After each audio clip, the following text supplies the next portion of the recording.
Shalom Bapak Ibu Saudaraku, kita bersyukur Tuhan pertemukan kita di Sabtu pagi ini.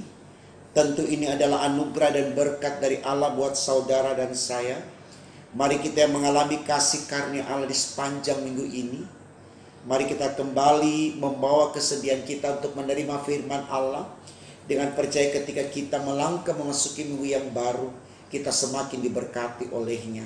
Mari kita berdoa saudaraku, kita berdoa. Terima kasih Tuhan Yesus karena Engkau setia atas kehidupan kami. Ajarkan kami juga untuk setia kepadamu, agar apa saja yang kami lakukan dalam kesetiaan kepada Tuhan mendatangkan kebaikan bagi kami. Kami semakin diberkati olehmu dan nama Tuhan semakin diagungkan dan dipermuliakan. Berkenan firman di Sabtu ini Tuhan, di hari Sabtu ini, menjadikan kami semakin semangat untuk melakukan apa yang baik seperti yang Tuhan inginkan, agar hidup kami sungguh-sungguh berkenan bagimu. Untuk apa yang kami minta ini Tuhan berfirmanlah, karena kami sedia mendengarkannya. Amin.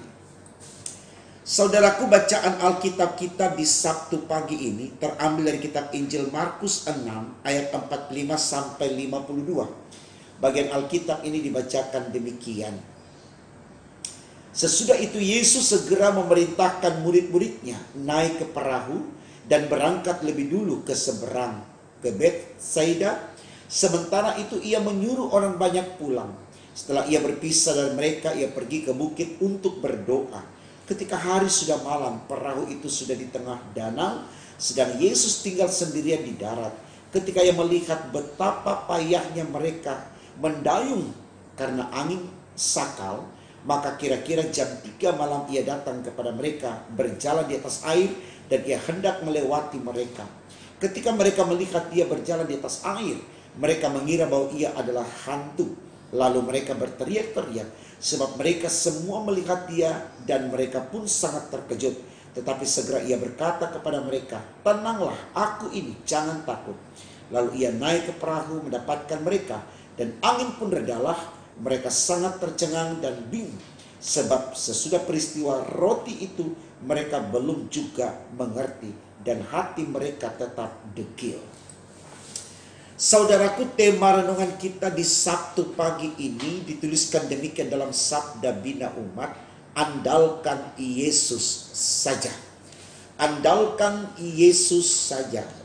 Saudaraku, saya mau katakan di awal renungan ini, ajakan untuk mengandalkan Yesus, saya sangat yakin bukan hanya kali ini saja ya, yang kita dengar atau disampaikan kepada kita.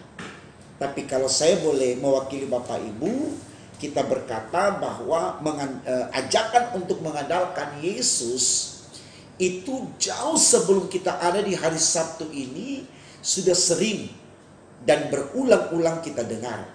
Namun pertanyaan saudaraku, apakah kalimat yang tertulis di tema kita ini, andalkan Yesus saja, sudah kita nyatakan di totalitas hidup kita? Saya pikir ini sesuatu yang harus kita jawab saudaraku. Kenapa? Karena sampai hari ini saya dan saudara masih berkata dalam iman kita bahwa Yesus adalah Allah, Tuhan dan Juru Selamat bagi kita. Artinya saudaraku, sampai hari ini kita masih meyakini bahwa untuk bisa sampai ke sorga itu kita harus lewat Yesus. Dan kita sangat percaya akan hal itu. Namun baik untuk kita lihat akan pengakuan iman kita yang percaya kepada Yesus bahwa dia jalan bagi kita menuju sorga adalah Yesus tidak hanya diimani dalam konteks itu saja. Dia tidak hanya diakui sebagai jalan untuk menuju sorga, tapi bagaimana dalam pengakuan akan Yesus sebagai jalan menuju sorga, di sana kita melakukan apa yang diinginkan oleh Yesus.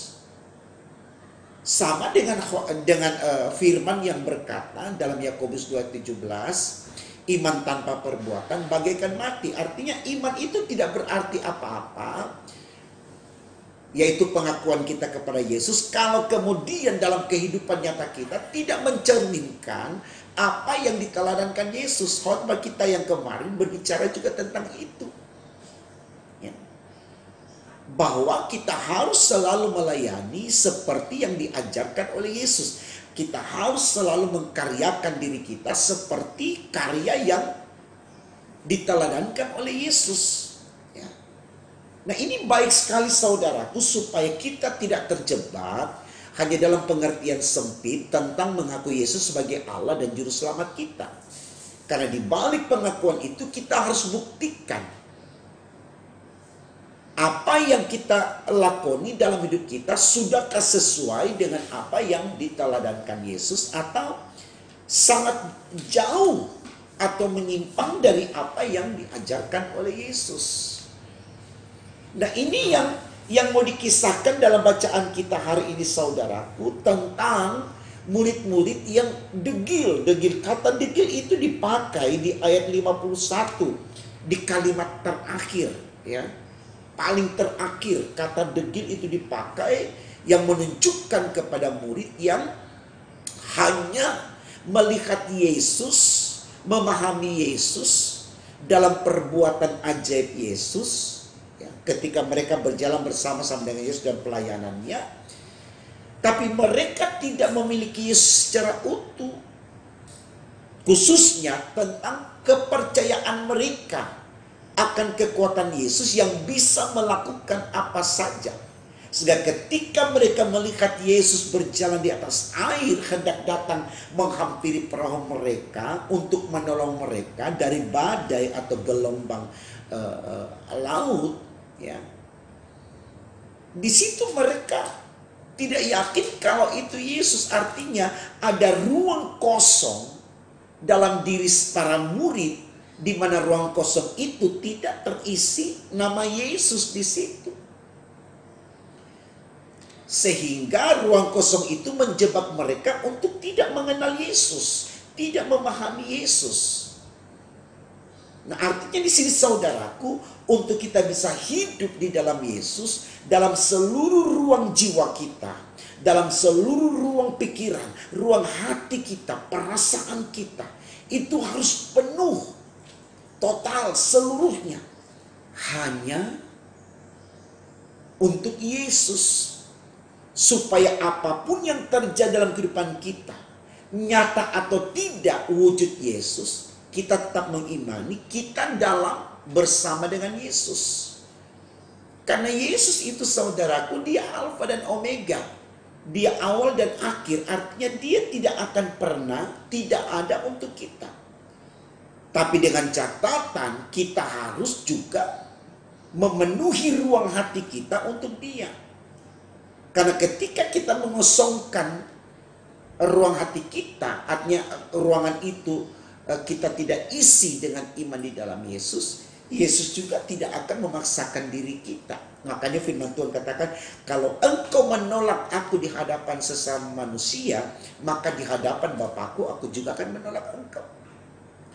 Jadi kita diberikan kebebasan oleh Yesus saudaraku, ya, untuk mau mengandalkan dia, untuk percaya kepada dia atau tidak. Tapi ingat, ketika kita menolak dia, maka kita juga akan ditolak. Makanya ada firman yang berkata, banyak yang dipanggil, sedikit yang dipilih. Jadi pengakuan akan Yesus bukan berarti kita sudah akan terpilih. Dipanggil iya. Yang kita butuhkan di sini bukan sekedar dipanggil, tapi juga dipilih. Karena apa artinya kita dipanggil kalau tidak dipilih? Saya pernah menggambarkan sebuah perusahaan yang membuka lowongan pekerjaan. Sekian ribu orang mendaftar karena ingin bekerja di perusahaan itu. Dan begitu mau diumumkan siapa yang akan diterima, semua peserta ribuan orang ini dipanggil untuk mendengarkan pengumuman. Kita bisa bayangkan saudaraku, kita dipanggil, oke, karena kita peserta tes yang akan masuk di perusahaan. Tapi ketika diumumkan nama kita tidak disebut, kita tidak dipilih, berarti kita akan kembali dengan hampa. Ya, tapi ketika kita dipanggil lalu dipilih untuk ada di perusahaan itu, betapa senangnya kita. Seperti itu juga nanti di pengadilan Tuhan atau di hadapan Allah di akhir zaman. Semua kita dipanggil. Nama kita disebut, yang dipanggil A sampai Z. Tapi ketika sudah penentuan pemilihan cuma A sampai D, berarti E sampai Z itu ditolak. Bisa kita bayangkan kalau kita ada di antara E sampai Z, tentu kita akan kecewa. Karena apa? Bukan cuma kecewa, kalau saya boleh katakan, kita akan sedih, kita akan takut. Kenapa? Karena kita kehilangan cinta Tuhan. Artinya kita tidak akan masuk ke rumah Tuhan, yaitu surga. Tapi kita akan dibawa ke rumah neraka, tempat di mana derita abadi akan kita alami. Makanya tema kita berkata, saudaraku, andalkan Yesus. Tidak ada yang mustahil dalam Yesus. Apapun yang kita hadapi, apapun yang kita alami, sesuatu yang tidak mungkin menjadi mungkin. Dan ini kita harus akui itu, saudaraku. Supaya betul-betul di totalitas diri kita ada semangat yang terus kita nyatakan untuk percaya akan kekuatan Yesus. Ini penting sekali Bapak Ibu Saudaraku. Karena terkadang kita sendiri warga gereja yang meragukan Yesus, yang bertanya betul nggak Yesus ada? Hanya karena kita ada di situasi di mana kita tidak terpenuhi keinginan kita. Jangan kita berpikir ketika keinginan kita tidak terpenuhi berarti Yesus tidak bersama dengan kita. Tidak, saudaraku. Baca 1 Korintus 10:13 dikatakan, pencobaan-pencobaan yang kamu alami adalah pencobaan biasa yang tidak melebihi kekuatanmu. Bila mana kau dicoba, itu akan berikan kepadamu jalan keluar. Artinya, saudaraku, kalau di situasi itu kita berjuang, kita tidak mendapatkan, jangan kita pahami Tuhan tidak berkati kita. Terus semangati diri. Di balik tantangan pergumulan, di balik kegagalan, ada maksud Tuhan yang lebih indah untuk kita. Jalani terus, karena waktu Tuhan itu terjadi indah tepat pada waktunya, bukan dalam ukuran kita. Supaya kita terus fight, kita terus andalkan Tuhan, kita tidak pernah putus asa bersama dengan Tuhan. Kita terus mengkaryakan diri kita, karena kita tahu dalam Tuhan tidak ada yang sia-sia, saudaraku. Tidak akan ada yang kembali sia-sia kalau kita berjalan bersama dengan Tuhan. Mungkin kita tidak akan mendapatkan kelimpahan, tapi pasti dalam Tuhan kita mendapatkan kecukupan. Itu kan juga yang diajarkan oleh Yesus dalam doa Bapa kami. Berikan kami yang secukupnya. Kata secukupnya ini sangat menyenangkan kita, saudaraku. Artinya kita tidak akan pernah kurang. Apa saja yang hendak kita penuhi cukup. Kasih, cukup, kasih. Ya. Selalu dicukupkan. Dan ini menjadi kekuatan iman kita. Mari saudaraku kita melangkah. Betul-betul kita yakin Tuhan kita bisa berbuat apapun untuk kita, itu Yesus Kristus. Makanya kita andalkan Dia dalam segala perkara hidup kita. Kita tidak menjadi orang yang degil, orang yang nakal, orang yang bebal. Seperti yang digambarkan para murid pada waktu